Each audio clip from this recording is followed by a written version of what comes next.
The first military coup d'etat in Nigeria happened on January 15, 1966, and it was led by Major Chukwuma Kaduna Nzogu, along with some other officers in the army, including Emmanuel Ifeajuna, Timothy Nwatuegu, Chris Anuforo, Adewale Ademoyega, and some other junior officers in the army. Now, what is coup d'etat? Coup d'etat is so simple. It means a forceful hijack of power from an existing government. So it happened in Nigeria for the first time in 1966, January 15. And one thing is that when there is coup d'etat, there are always reasons for that coup d'etat.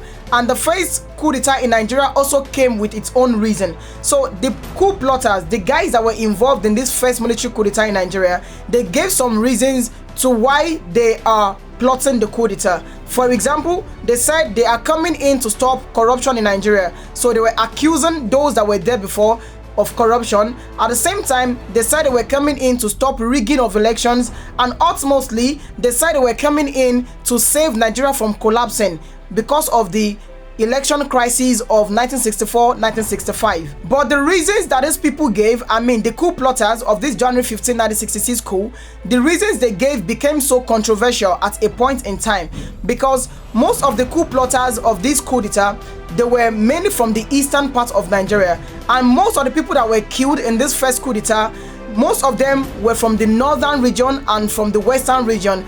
For example, the Prime Minister of Nigeria, the then Prime Minister of Nigeria, Alhaji Tafawa Balewa, he was killed, he was abducted and killed in this coup d'etat. The Premier of the Western region, Chief Ladoke Akintola, S.L. Akintola, he was also killed. The Premier of the Northern region, Sir Amadu Bello, he was also killed in this coup d'etat. So we cannot talk about a particular Easterner, someone from the East that was killed. Now, the president of Nigeria at that moment was Dr. Nnamdi Azikiwe. He was not killed because he was not even in Nigeria. So it became so controversial that they killed some tribes and they did not kill from a particular tribe. Then, most of the military officers from the northern region of Nigeria believed the first coup d'etat was tribally motivated. They believed the killings were aimed at a particular region in Nigeria, that it was not for the reasons they gave at all, that it had an hidden agenda. Anyways, the coup d'etat succeeded in some parts of Nigeria and it failed in a particular part in Nigeria. For example, they were able to kill the premier of the northern region, Sir Amadu Bello, in Kaduna. So the coup d'etat succeeded in Kaduna. It succeeded in some other places, but the most strategic place, which was Lagos, it failed in Lagos. So it was not a success in Lagos, and that really threw Nigeria into darkness. And that was why General Aguiyi-Ironsi, actually he was a major general before he became a general. So Major General Aguiyi-Ironsi, he took over power. He came in and he took over power on January 16, 1966. So when Aguiyi-Ironsi took over power, he became the first military head of state of Nigeria. And that's not all.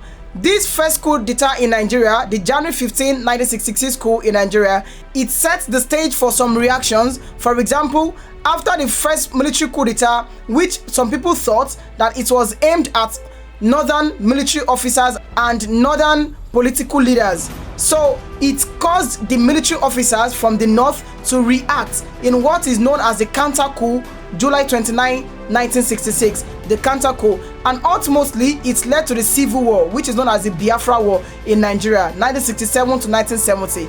That is that about the first military coup d'etat in Nigeria, led by Major Chukwuma Kaduna Nzogu and the other military officers.